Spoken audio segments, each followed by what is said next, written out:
do to find your truth. Find a new you before you do. Brothers, it's time to play it smart. And for us to play it smart, we have to have a prestigious image. A prestigious image with Allah. Indeed, a prestigious image with the Almighty Allah subhanahu wa ta'ala. You see, just as when you walk into your boss's office, you fix up yourself and try to look good, right? So that your boss could have a positive thought about you. So you walk in dressed up, you spray some perfume and all that, and what? You see that there are better results when you speak to your boss. But with Allah, it's different. You see, when we deal with the Almighty Allah, we need to have that prestigious image, as in pure hearts, and not only that, but prestige stands for things. Yes, prestige stands for different types of things that we should follow in Islam. And what does the P stand for, Brother Wael? Patience. Patience. And the R? Stands for positive reaction. Reaction. Yeah. And the E? E stands for avoid envy. Envy, something we need to avoid. S? Speaking with thought. Speaking with thought. Yes. Time management. T for time management. Initiative. Initiative.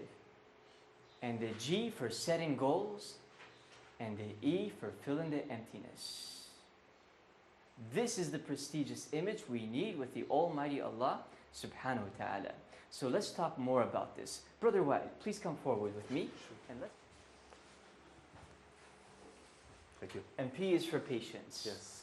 What do we mean by patience? We know that there are different types of patience, right? We know that there are patience towards how people act with you, and there are patience for some calamities. Yes. There is actually three types of patience. الصبر على الابتلاءات والصبر على الطاعات والصبر على المعاصي. Okay, could you please elaborate on this more? So, okay, the الصبر على الابتلاءات, meaning that patience through calamities, through hard times, like for instance, losing a close family member, or through financial difficulties and so on.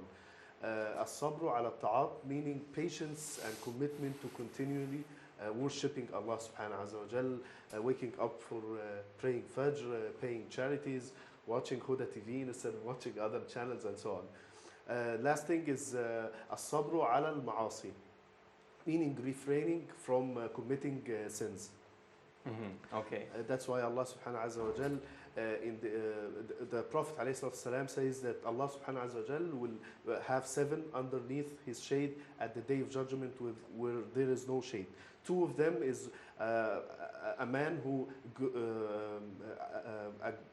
a pretty woman had called him or seduced him, And he was patient, and he said, no. Yes, I fear and he said, Allah. I fear Allah. And the other one is a Muslim who grew up في طاعة الله. Okay, this actually reminds me of a story. We know the story of Prophet Ibrahim alayhi salam and his son Ismail. You know, Ibrahim one day, he saw a dream. He saw that he is slit in the throat of his son Ismail. And we know that this is a big calamity, right? I mean, for you to slit the throat of your son, that's like the biggest test. And prophets, when they see dreams in their sleep, it's not like when a human sees a dream in his sleep, correct? You see, when a prophet sees a dream in his sleep, that means he has to implement it, right? He has to do it because that dream is from the Almighty Allah. It's a vision from Allah subhanahu wa ta'ala. So he woke up in the morning, and after he saw this in his sleep, he went to his son Ismail, and he said, I saw myself slit in your throat. Tell me what you see. Who could recite this verse from the glorious Quran? Ya bunay inni ara. أعوذ بالله من الشيطان الرجيم يا بني إني أرى في المنام أني أذبحك فانظر ماذا ترى. Ya bunay inni ara. O son, I see myself slaughtering you in my sleep. So what do you see? What was the reaction of his son? قال يا أبت افعل ما تؤمر. The first thing he said is, "Oh father, do as you wish." Then Prophet Ibrahim, alayhi salam, he goes to get the knife so he could slaughter his son. His son Ismail is lying down. Prophet Ibrahim comes towards him to slaughter him. The knife does not go through. Now imagine this test. Imagine if you were commanded by the Almighty Allah subhanahu wa ta'ala to slaughter your son. How difficult it would be. The one who is very close to you, the closest one to you, your own children, your son. Prophet Ibrahim was going through a difficult time. What did he require? Patience. Right? And due to his patience, Allah didn't allow that incident to happen. So as he was cutting the throat of his son, the knife did not go through. And then Allah sent down a revelation to Ibrahim saying that you have قَدْ صَدَّقْتَ الرُّؤْيَا. You have believed the vision. And due to that, you are going to be rewarded from the Almighty Allah subhanahu wa ta'ala. And did he slaughter his son later on? No, he didn't. No, he didn't. In fact, him and his son, they built the Kaaba together. The same Kaaba that we are supposed to be visiting every once in a while. May Allah grant us peace. Jazakallah. Thank you, brother. There you go. So patience is part of the prestigious image with the Almighty Allah subhanahu wa ta'ala. What else could we add to that? We said reaction. Yeah? Reaction, Could yes. you come forward, please, so we could talk a little bit about that? Yes, sure. Reaction. Reaction. Manage your reaction. To manage your reaction when the calamity comes, and to manage your reaction when somebody comes to you and curses you or says something bad to you. Like what happened with Zidane. Remember that in 2006, the World Cup, when the man started cursing at him? What was Zidane's reaction? He headbutted him. Why? Because he didn't manage his reaction. Do you want to add something to that? Yes, I think keeping a positive reaction is something that every Muslim should work on. And actually the reaction is dependent on the patience, because every Muslim needs patience to keep, a positive reaction towards the qadr of Allah and towards the, the wrongdoing of other people. And I just remembered an ayah from the Quran. Allah says in Surah As-Safat, Surah Fussilat, ولا تستوي الحسنة ولا السيئة ادفع بالتي هي أحسن فإذا الذي بينك وبينه عداوة كأنه ولي حميم. The ayah says that a good deed is not equal to a bad deed. When someone does a bad deed to you, in return, you do a good deed, so that this person, if he had any grudge, any bad feelings for you, those bad feelings can turn into good feelings, and he can be actually a good friend after that, This after reminds he's me of a finished. story. Thanks for that point. It reminds me of a story of Urwa ibn Zubayr. Do you know Urwa ibn Zubayr? He is one of the grandchildren of Abu Bakr as-Siddiq. He was a scholar. He was amongst the tabi'een. Yes. One day, Urwa ibn Zubayr, he was invited to the Khalifa's house in a different town, a different city. Yes. So he traveled, him and his son, to the different city. And as he was traveling, he felt so much pain in his leg. So he had to stop to take a rest. Yes. When he was resting, he said, no, let's get going. We have to go to the Khalifa's house. Maybe we could share some knowledge or do something for the sake of Allah. So then they got going and they went to the Khalifa's house. When they reached there, he was very ill and very sick. He couldn't walk anymore. So the Khalifa brought a doctor to him. The doctor came and he looked at his leg and he said, your leg has to be cut off. Your leg has to be cut off. Why? Because you have a disease in your leg. And if this leg is not cut off, then it's going to spread all over your body. So then Urwa said, sure, no worries. Cut off my leg, but on one condition. Do not give me alcohol. I'm not going to drink alcohol. He said, if you're going to cut off my leg, do it as I'm praying, in the state of sujood. So the doctor said it's going to be too difficult. We won't be able to do that. It's going to really hurt you. You're going to fall unconscious. He said, I'm not going to cut off my leg then. Then he insisted that he's going to do sujood, and he wants to do sujood while his leg is being cut off. Then what happened? The doctor comes, and more people come and hold Urwa as he is in the state of sujood, and they start cutting off his leg. Now, during those times, the machines were different, right? They had a minshar. You know what a minshar is? Like a saw. A saw. Oh, And that's how they cut off his leg. And Urwa fell unconscious. He passed out. Now, while Urwa was passed out unconscious, what happened? His son was out standing behind a horse. And this horse suddenly kicks the son of Urwa. The son falls on the floor. He's unconscious. He dies. The son is dead. Now, these are two tests in one. Two tests in one. First, his leg. Second, his son. He's still alive, but his leg is gone.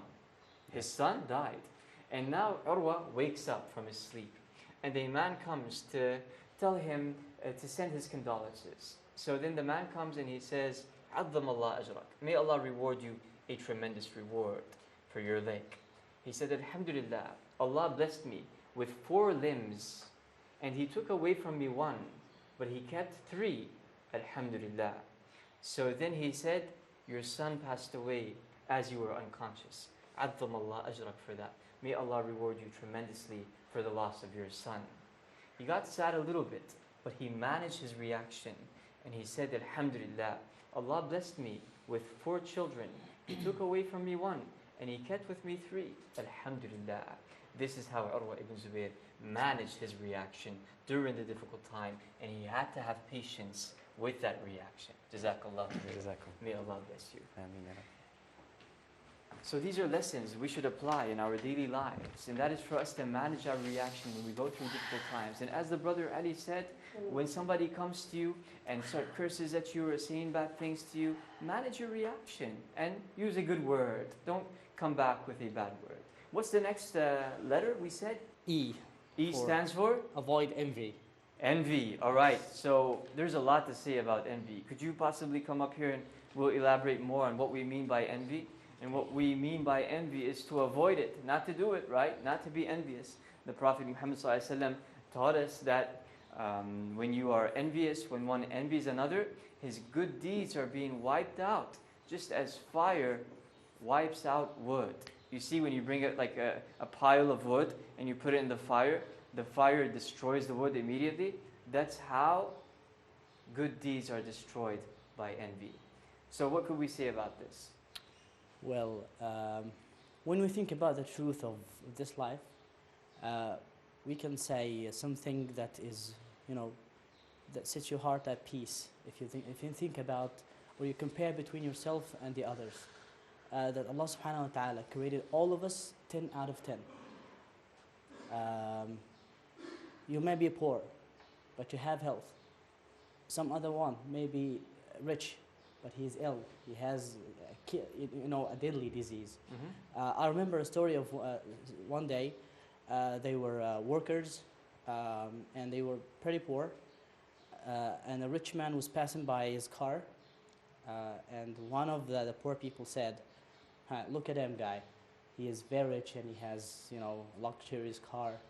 So the rich man stopped, and he got out of his car, and he told them, okay, what do you eat for breakfast? He said, I eat blah, blah, blah. And the man said, how do you sleep? How do you live? He asked him a few questions about his life. And he told them, okay, I can't do what you do. I can't eat what you eat. And I have just specific food to eat and a specific position to sleep. I am ill and I have this deadly disease. And he just named his disease. Can you just give me what you have and take what I have? Mm-hmm. So Can we exchange? Yes. You give me the good that you have and I'll give you the bad that I have. The poor man responded with, no, just go away. Mm-hmm. So if you look at the others and look at yourself, all of us are equal, 10 out of 10. But it's divided between money and maybe health and science to be knowledgeable. All right. So yes, you have to be satisfied with what Allah gives This you. reminds me of Habil and Qabil. You know Habil and Qabil? Yes. They were the children of Adam, the real children of Adam. I mean, amongst the first children of Adam. Yes. Habil and Qabil. Do you know what happened with them? Well, the Qabil, because Habil was supposed to get married to the more beautiful girl, and Qabil was supposed to get married to the ugly one. He got envy at Habil, and he became envious. Yes, and Mhm. he threatened to kill him. But you know, Habil, you know, he just accepted. He said, "Okay, do kill me. Allah Subhanahu wa Taala in the day of judgment will take my right, and will avenge me." So, and this is what happened. Yeah, grudge and envy made Qabil kill Habil at the end. Mhm. Now we notice that Qabil and Habil, they had a grudge, right? And Habil was a good guy. He was pious. He feared the Almighty Allah subhanahu wa ta'ala. Qabil was very envious. You know, he was mad. I want to get married to that girl. Why are you getting married to her? So then what happened? He threatened to kill him. After he killed him, my question is, did Qabil get what he wants? Did he get married to the girl? No. No. So he was envious for no result, or for a negative result. What did he get? The loss of his brother. So he lost both, his brother and the girl. So that's why it is very important for us to Yes. avoid And envy. Sheikh, there is an ayah in the Holy Quran, what means don't stare with envy at what we bestowed on the others. Mhm. So I don't look remember at the ayah don't look at the exactly. good of what the people have, Yes. but say Alhamdulillah and feel content with what you have. This Yes. is something we need. Yeah, and there's a proverb: contentment with a little is the best treasure. Mhm. Just it. It's the best treasure. Yes. What do we mean by being content? Is that to say Alhamdulillah all To the be way, pleased. Not only say Alhamdulillah with your and tongue, to be but to pleased. be pleased because- with everything. Yes. Great. Why? Because you have everything. Thank Yes. you very much. Thank you. So that is the parts of the prestigious image. We'll take a break, inshallah, and we'll be back after the break to talk more about this. Jazakumullahu khairan.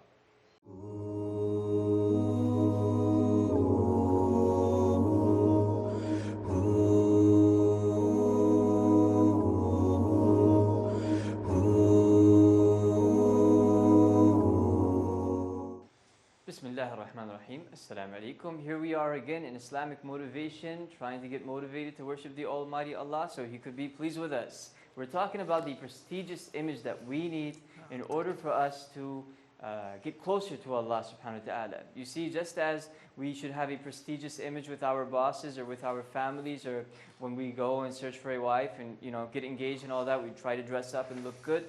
We should have a prestigious image with the Almighty Allah. Not with our clothes, but with our actions and what we do. Allah subhanahu wa ta'ala is waiting to see us deal with Him in the best way. We talked about patience, and that is one of the best ways for us to have the prestigious image with the Almighty Allah. Then we said manage your reaction. The reaction when somebody comes to you, when somebody approaches you, to manage that reaction. Then we talked about envy, and it is something that needs to be avoided. To avoid envy. Why?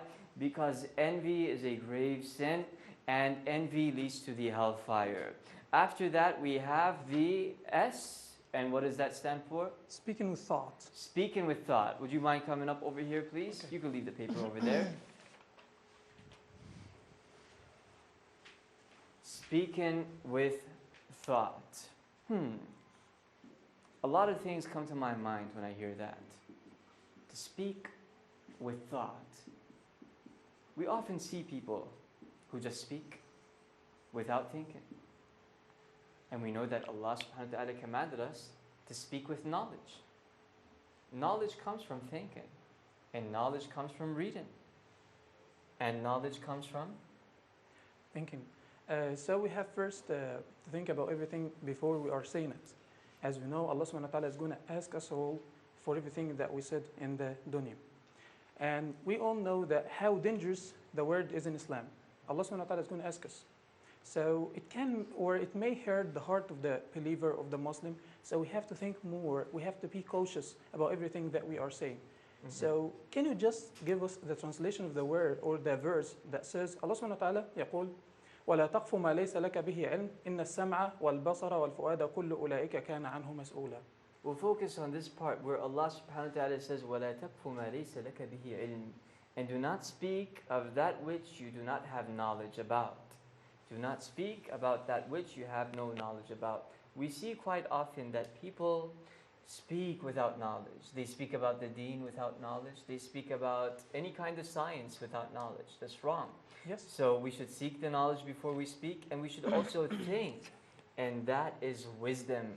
To speak with thought is wisdom. Let me share with you a story of the people of Fir'aun. You know Fir'aun, right? Yes. He was the most hated person on this earth by the Almighty Allah subhanahu wa ta'ala. Now, Fir'aun had two people who worked with him. These two people came to Fir'aun and they said, we found a believer. We found a person who believes in Allah and we want to kill him. So Fir'aun looked at these two people and he looked at the believer. So he asked the two people, who is your Lord? Man rabbukuma? The two people said, our Lord is you. You, Fir'aun, you are our Lord. So then he asked the believer, Man rabbuk? Who is your Lord? He said, Rabbi rabbuhuma. My Lord is their Lord. My Lord is their Lord. Now pay attention to this way of thinking and how he spoke, this man. This man said, my Lord is their Lord, as in their Lord is Allah. Now, Fir'aun got angry because he thought this man meant, my Lord is their Lord, as in their Lord is Fir'aun. So then Fir'aun said, you two, I'm going to kill you. And you get out of here. You're okay. Nothing is wrong with you because you believe in me. You see this way of thinking? To speak with thought. Speaking with thought could lead to good results. Speaking with thought could save you from difficult times. To be safe from situations when you speak with thought. Thank you very much. Speaking with thought. After that we have T, and that is? Time management. Great. So let's talk a little bit about this.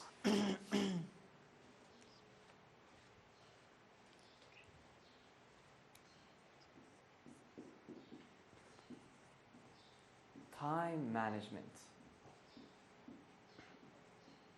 We know that there are some hadith related to time, yeah?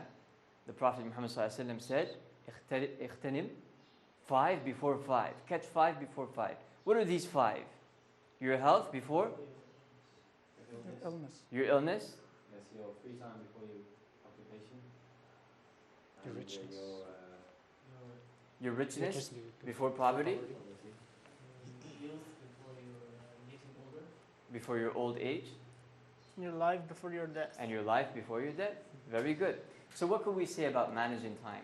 Okay. Well, first of all, I would say delete your Facebook because it wastes time. You know, for me, I deleted Facebook from about maybe a year and a half or something. I used to waste time and so on, and it really left too much time for me left to do beneficial stuff. Okay. Of course, I'm not saying this So- for everyone because So some people we they have could work. say to reduce your visits to social media networks. Yeah, because they are not social actually. They are antisocial. Because Okay. when you get used to it, you know, we don't go out that much with our friends and Yeah, family. and sometimes you see like your siblings when you're in a family gathering, you see your siblings, everybody's on their phone, right? Yeah, Everybody's on the phone. There's no communication. We don't see anybody you're communicate. isolated by the Mhm. technology. So this makes you less productive. Yes. When you're less productive, that means you're not managing your time. Mhm. It's a good point. And also when we don't do this, we don't manage our time, maybe we're going to we waste our time and not pray, and we're not going to do our obligations too. All right, So, good. yeah. So from now on, inshallah, we'll manage our time. Thank you. And then we have the I, and that stands for Taking initiative. initiative. Please, let's elaborate on this. To take the initiative. Not many people take the initiative. You know, when you work in a company or an organization, the first thing the boss wants to see you do is to take the initiative. Sometimes the boss doesn't give you orders. He doesn't say do this and that. He sits back and he waits to see if you are going to take that initiative. So let's elaborate more. What do you mean? I have just one incident happened to Abu Bakr radiallahu anhu. You know, when he was the Khalifa, Umar ibn al-Khattab radiallahu anhu, he came to Abu Bakr radiallahu anhu and told him, you know, that many Sahaba were killed in the Ghazawat of the Prophet sallallahu alaihi wasallam. So many Sahaba, they used to memorize Quran in their heads. They didn't write it down. So Umar ibn al-Khattab he initiated this thought in front of the Khalifa Abu Bakr radiallahu anhu, and he told him, you know, you should write it down on the scrolls and stuff like that so it won't be forgotten. and that's how we started, you know. So I think, you know, it led to a So great that was an benefit. initiative that Of led course. to good results, Of course right? it is, yeah. Alhamdulillah, Sure. it's a very good point. And we know that Ibrahim alayhi salam, he took the initiative when he knocked down them idols, right? When he Right. broke the idols and he left the big idol, and the people asked him, why did you do that? Who did this? And he said, ask the big idol. He That's- took the initiative, and due to that, people knew that there is one God, and yet they disobeyed the Almighty Allah. Thank you. That's the father of all Semites, Ibrahim Alhamdulillah. alayhi salam. May Allah bless you. Okay, then we have the G, and that is for what? Setting your goals. Setting your goals. Let's talk about this. Sure. I'm fully motivated to set my goals. From now on, inshallah, I want to set some goals. I realized that a few years back, when I wasn't setting my goals, I knew that I was less productive and I had the inability to get a lot of things done with. But when you set goals, you see different results. What Yes, do you have see? a life with meaning. For someone like me, I used to have like an arbitrary life without any goals, and it had no meaning, of course. But now, when I start set my goals, I start to feel that the life has meaning. Great. So when is the last time you set a goal in your life? You can say 2 years ago. 2 years ago. Yeah, it was the first time for me to set a goal for me. Set a goal.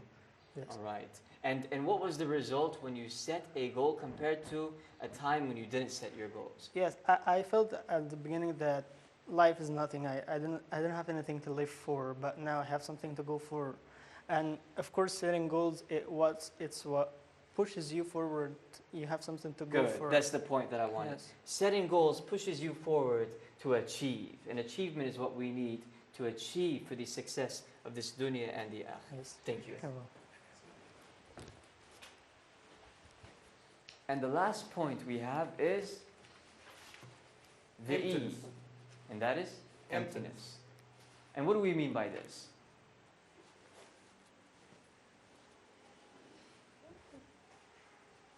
Fill in the emptiness. Okay.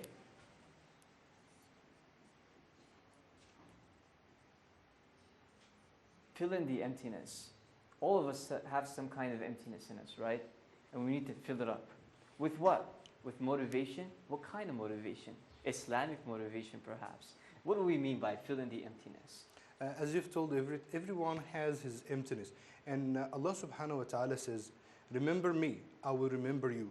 So how can we remember Allah subhanahu wa ta'ala? Allah subhanahu wa ta'ala said, remember me by glorifying me, by remembrance of me.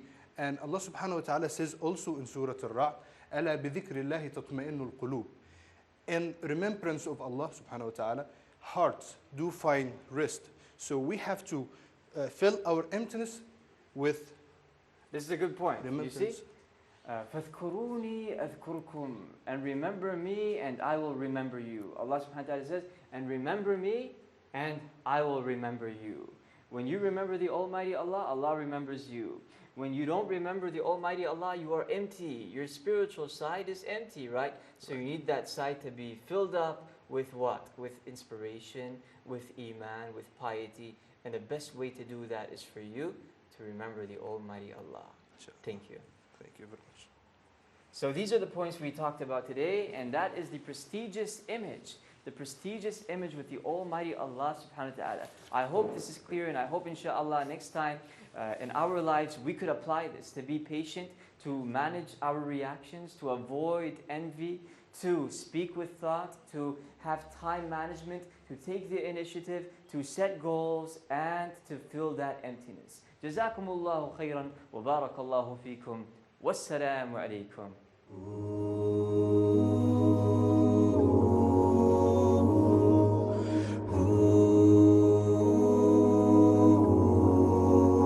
Each day you'll find a chance for you to go there too, to find your truth, find a new you before you do. Nothing to do with the old you. Let it all fade, you'll find your way. Just trust your fate. Let it all go, and soon you'll know why you felt so low. Let it all fade, you'll find your way. Just trust your Prophet, let it all